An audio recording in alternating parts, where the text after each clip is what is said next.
out to ensure justice for Jeff is found. And I want to ask the immigration department of this country that the suspect who is planning to flee this country should not leave this country. And there are questions which should be answered. Why was this young man hired to be buried in Njoro? The police could have taken time to carry out investigations, and we are even demanding that the body of this young man be exhumed. We do DNA test to be done, so that the perpetrators, the people who are involved in taking away the life of this promising young man, can be brought to book.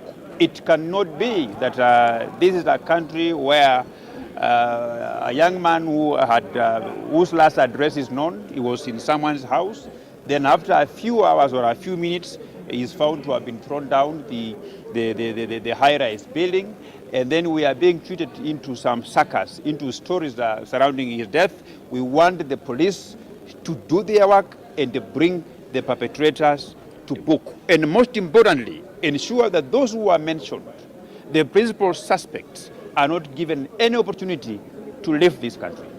Thank you. Parliament Njoro constituency.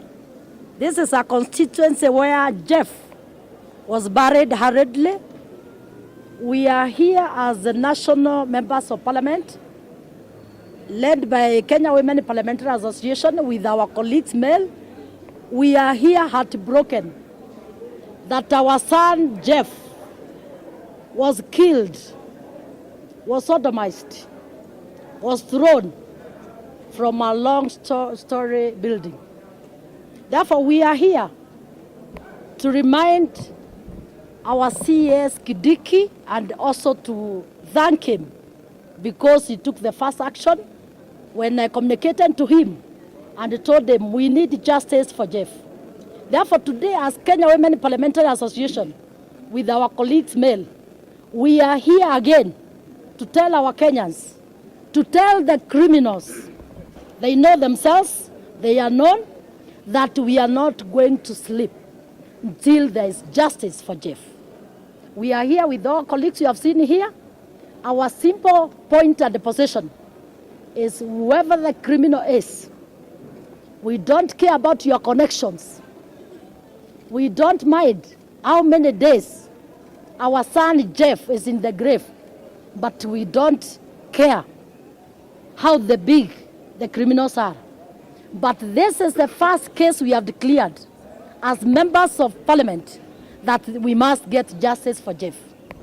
And we also thank the government because they have taken an action through the instruction of Kidiki, the CS, that the team of DCI, the police officers, they have been instructed to make sure they do a lot of serious investigation and to give us the information about our son.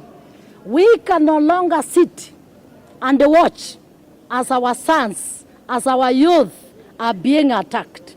This looks like it was a very organized movie by the so-called boys.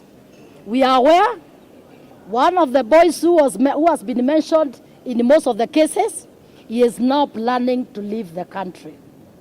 Therefore, what we are saying today, you might leave the country, but still you shall be haunted by what you have done. Therefore, as a member of parliament from Njoro constituency, where this innocent boy has come from, we are really crying. We are really in bitterness. We are really as a sad nation.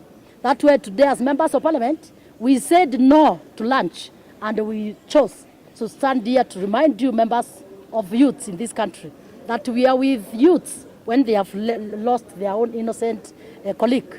Therefore, we are here, unless my colleague Jane from Naivasha, who is my neighbor, can also comment on something.